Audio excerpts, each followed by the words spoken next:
Hello, everyone. My name is Steve Lewis, and today we're going to talk about the use of polymer resins in bioprocessing equipment.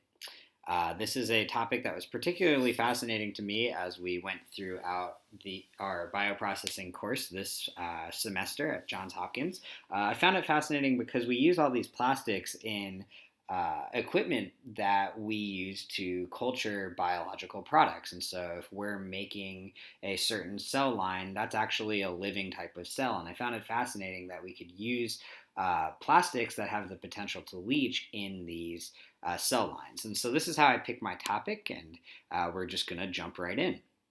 So, right off the bat, let's talk about the benefits and weaknesses of using polymer resins in bioprocessing equipment. The benefits are that you can use less water and energy, you don't need to sterilize your equipment, and you can optimize space. And so, let's talk about why these are benefits.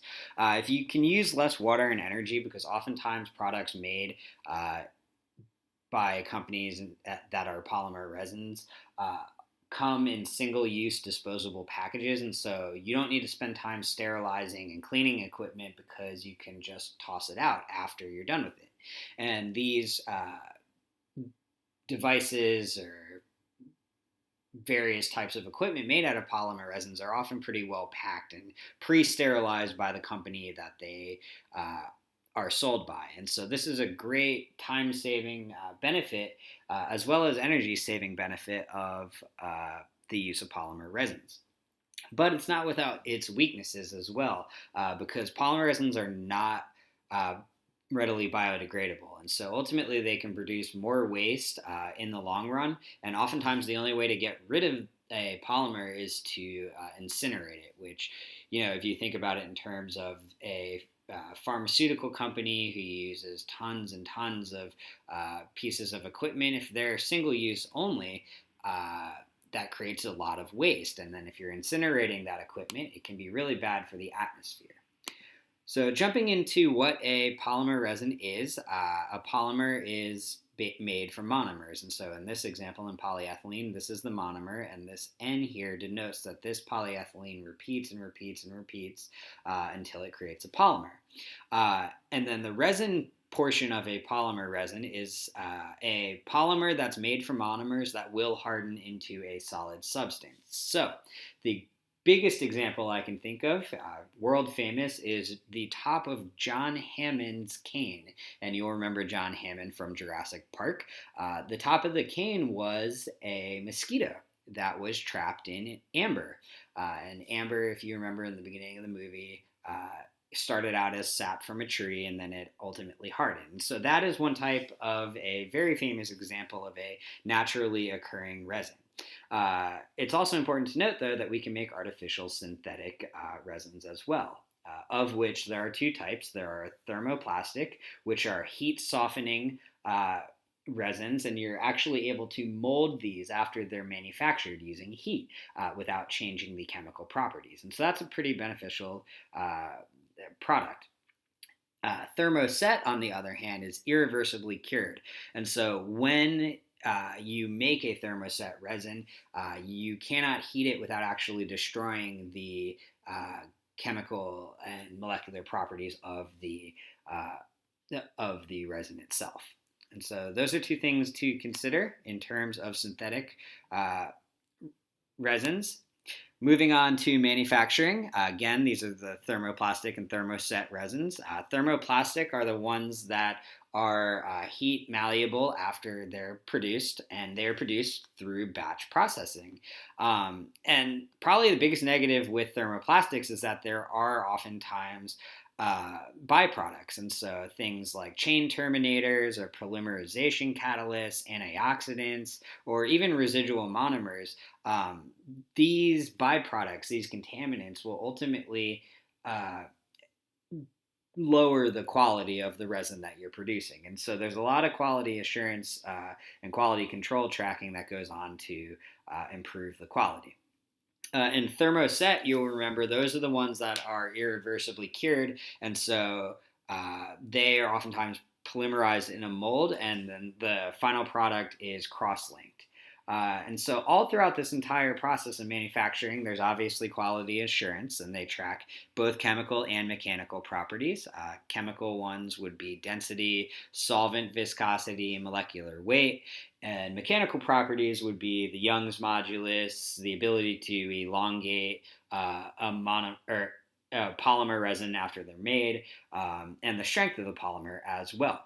And then statistical quality control happens over time, and those are actually those metrics that are monitored are used to set guarantee levels from a business perspective. So you can say, hey, our monomers showed that they're this strong as compared to our competitors. And so there is a lot of statistical quality control that happens as well in the manufacturing of polymer resins. In terms of the resin use in bioreactors, probably the best example is a wave bioreactor, which we have right here. And this concept of using a plastic bag is what ultimately sparked my desire to make this presentation. I think one of our professors, Dr. Cummings, actually asked a special guest speaker about leaching. And so I looked a bit more into it. And one of the things to note with a wave bioreactor or any kind of bioreactor where plastics come into contact with the cells that you're trying to grow, these plastics and this bag in this case is made in layers. And so the inner layer is made out of a plastic called low density polyethylene, which has a low cytotoxicity and also a low cell binding capacity. So you can be hopefully more assured that your product comes out pure. The middle layer is made with PVA or PVC as a gas barrier, which is obviously important for the culture of cells, the culturing of cells. And then the outer layer would be made from a polyethylene terephthalate or an LDPE for strength, so that you can rest assured that it's not going to leak all over your table. Sorry about that. Another particular example is in some bioreactors, they use a polysulfone impeller, and polysulfone is a high strength and a very thermoresistant polymer resin. And then I have some notes down here about good manufacturing processes and ports as well. But let's move on to future directions, because that's what's really interesting here. So future directions, manufacturing of polymer resins is just getting way, way more efficient, especially with the use of robotics.